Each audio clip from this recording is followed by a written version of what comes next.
Hey everyone, this is Hungry Monster. It's been a while. Today I'm on my way to Honolulu, Hawaii. Last time I was there was 5 years ago, just when the COVID lockdown was happening. But I remember they had such a unique food scene, and I'm here today to see how things have changed.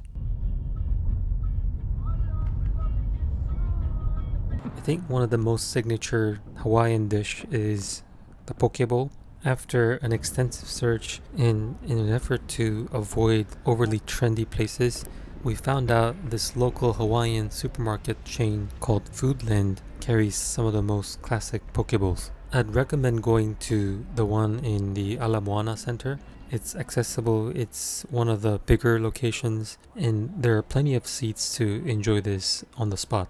This is a pretty big supermarket, kind of resembled Whole Foods, and thought it makes total sense that they have plenty of good quality sashimi grade fish. Once you arrive, make sure to get the ticket to stay in line.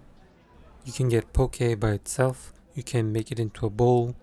One section is so-called premium poke, mostly ahi tuna in some signature sauce like spicy Hawaiian, shoyu, and the limu ahi, which I learned is seaweed. This is pricier than your regular section here, which includes other seafood like salmon and clam. Another one? The other one, we're gonna go from the regular side. They also let me try a few flavors, which was nice. Yeah. That's it. They had a lot of kimchi and pickles and a lot of side dish, which all looked like good quality. They even had pickled crab, which I thought was pretty authentic. So we got a bowl of regular poke bowl, which again is cheaper, and the premium. You can also ask for brown rice, which I think goes better with poke. For the premium bowl, we got the spicy Hawaiian ahi, which had like spicy mayo, scallions, and seaweed, and the fresh limu ahi poke, which had a more simple marination than the spicy mayo. For the regular bowl, we got the ahi, crunchy garlic and chili, and salmon. The tuna was all incredibly fresh. The spicy Hawaiian sauce was very addictive with the combination of spicy mayo, garlic, and scallion. The regular bowl, though simpler, was totally worth the price. This was a very worthwhile visit. I was very happy to find where the locals may eat poke bowl instead of some of the fancy spots in Waikiki, and I totally recommend checking this out. The great thing about this Foodland is you can go shopping in the Ala Moana Center afterwards. We stopped by this coffee shop called Island Brew Coffee. They source award-winning, locally grown Hawaiian coffee bean, which had a surprisingly rich taste.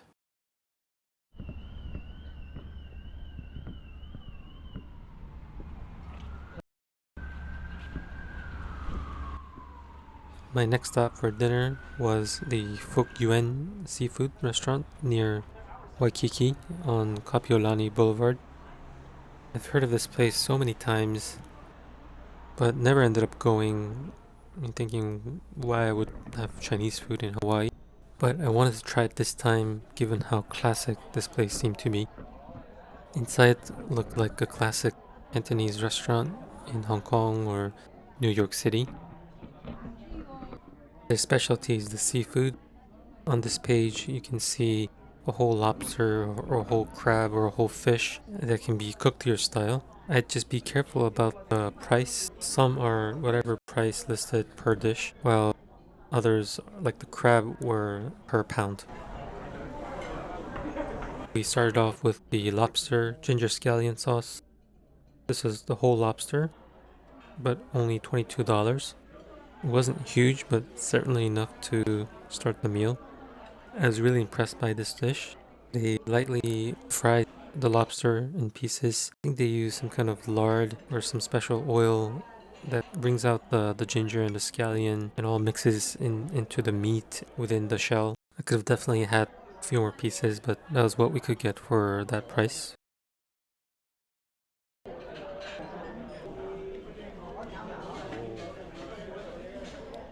We also got the sauteed spinach, and the yang chow fried rice, both very solid.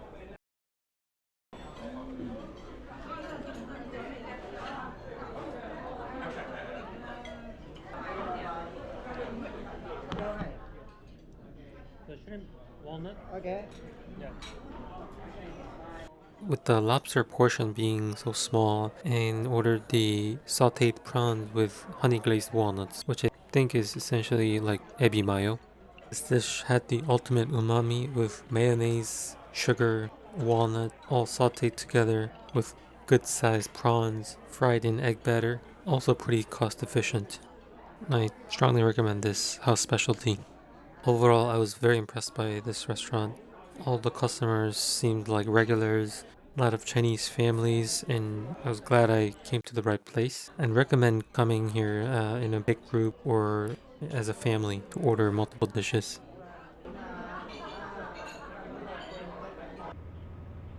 Day 2, I woke up early to try one of Honolulu's best omelets called Sweet Ease Cafe. They had a 4.7 star on Google reviews with over 3,000 reviews. Easily accessible by bus from the Waikiki downtown area.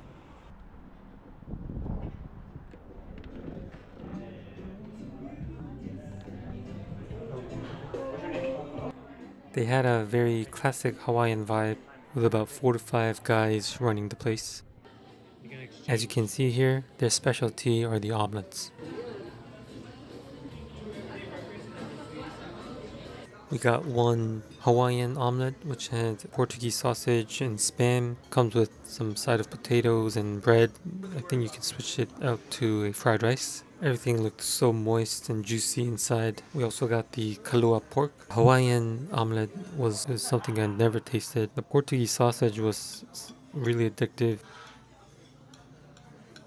Thought it had way more richness than spam.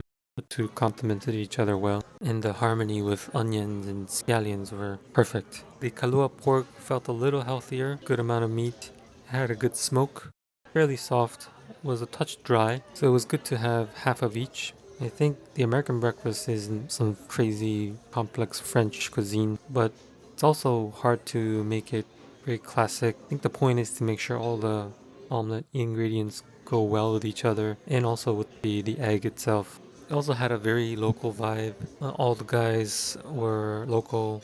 I'd strongly recommend. For lunch, we're trying one of Hawaii's highlights, and we're on our way to the local H Mart, which is further west from the Ala Moana Center.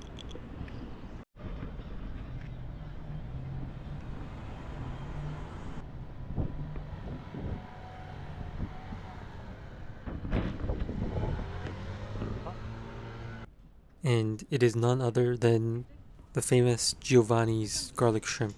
It was a pleasant surprise to find out they had a new location conveniently located in H Mart, close to Waikiki. As you know, they are originally a food truck, and as far as I know, located on the eastern and northernmost corners of the island, which might be a bit challenging to get to without a car.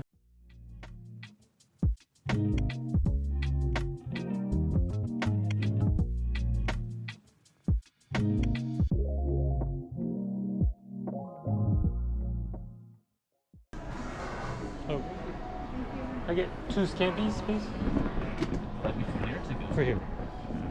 We got their classic garlic shrimp scampi. Their other items on the menu were the spicy shrimp and lemon and butter, which I think doesn't have garlic. First to note is their plump jumbo shrimp. Good to see some shrimp with plenty of meat. There's 15 of these on each plate. The shell is on the meat, but it's split in half so all the sauce can get into the meat. And the shell is also pretty soft by now, so you can definitely eat it. There's also plenty of white rice, and of course the highlight is the minced garlic sauce. It's so rich in flavor. I think they almost steam it and then grill it in butter.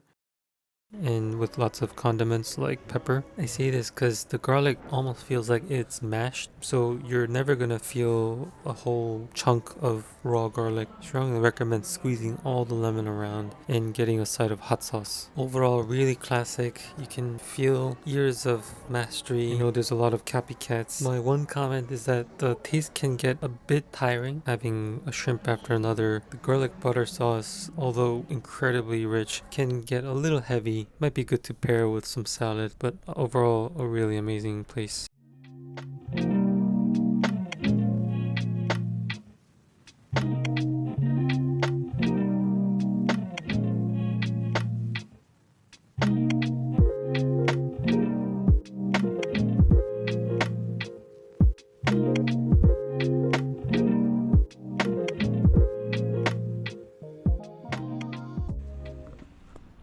Day 3. This is Oahu's another classic, Boots and Kimo's Diner in Kailua. If you're staying in Honolulu, you're probably gonna need a car to get here, either rent or zip car. They have so much on their menu, and I was really torn what to get, although I knew I was gonna get one dish for sure. This is a weekday and the line was fairly long. They also have a lot of seats and I think there's high turnover. So you order outside and bring your little ticket inside to the booth and pay there before the meal. The atmosphere is fun. There's a lot of sports themed goods.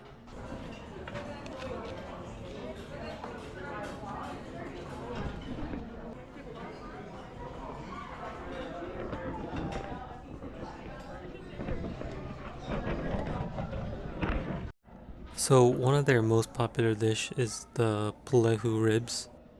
I think I had it 5 years ago and I think it was really good, but I'm just not into ribs so much. So I wanted to get the New York strip steak instead, and that was a great decision. Probably one of the best steaks I've had, regardless of breakfast versus dinner. Not because they have some fancy Wagyu beef, but the seasoning was phenomenal.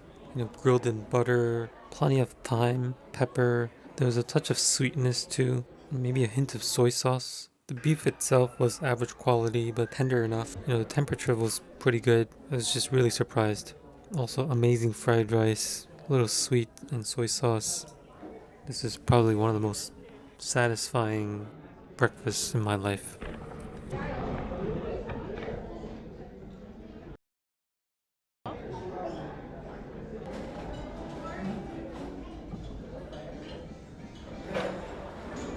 But I'd say this is their real highlight, the macadamia nut pancakes. Never had such a thing. This is my third time having this, but this macadamia nut cream sauce is like truly heavenly. I don't know how they make this. I'm assuming they either extract or grind the macadamia nuts and mix it in this like cream, almost like condensed milk. Has an extremely pleasant nutty scent. It's definitely sweet, but doesn't get tiring at all. The pancakes themselves are extremely well cooked, very fluffy, but still has a good texture.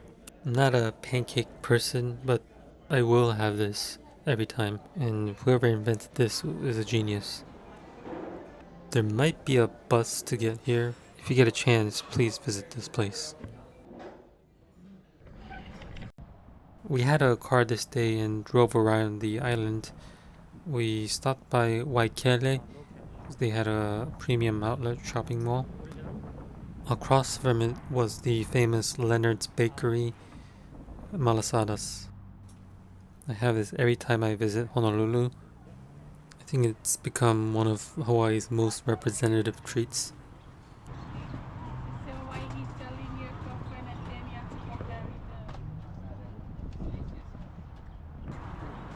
Hello, we get two custards. Finish? Yeah. 514. 17? 17? Yeah. Alright, thank you. Thank you. 18? The great thing about Leonard's is that you can get fresh fried donuts instead of pre-made. I got the one with custard inside. Just be careful, it's going to be really hot. It's also sugar coated outside. I still can't tell what it is exactly that makes this donut so unique, but it is really good. I think the dough is very light. I want to say it's very airy as opposed to dense.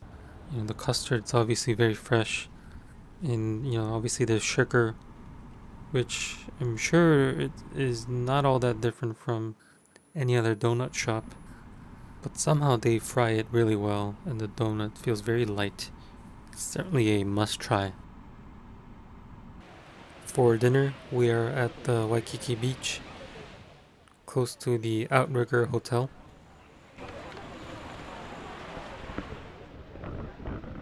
Because we're in line for the Steak Shack. Dinner options in Waikiki, I thought, can get a little too fancy, and we wanted to get some steak and chicken plates instead. There was a very long line for dinner. I'd expect at least a 30 to 40-minute wait. Okay, well, yeah, you're a bad example. You've got to come around. For Johnny.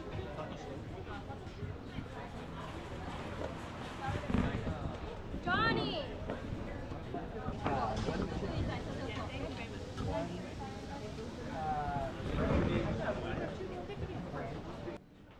So they have the steak plate, chicken plate, a mixed plate. I want to say this is kind of a mix of Japanese, Korean, Hawaiian teriyaki plate, kind of like the ones you find in shopping malls. Good thing it's freshly grilled. I got the mixed plate of steak and chicken.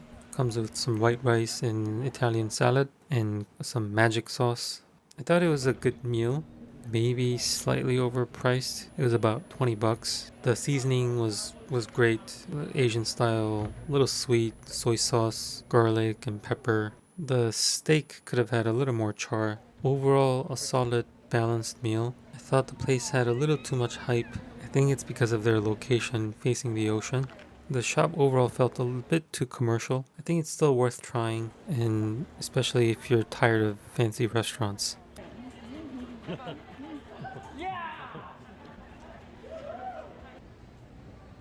I was getting quite full, but this was our last night and had to pay a visit here to the Island Vintage Coffee, located in the heart of Waikiki.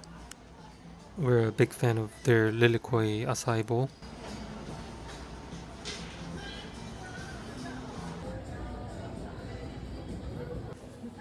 But they have a ton of other brunch and dessert menu.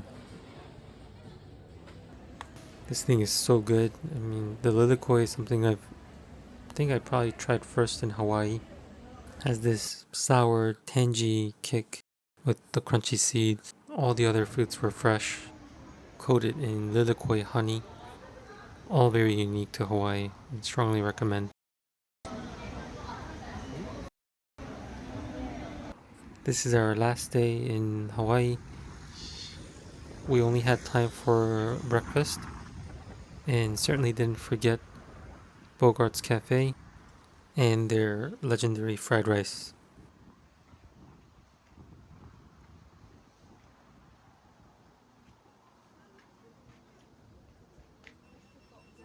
Place was packed inside and outside. A lot of tourists, but I still think this place feels very local.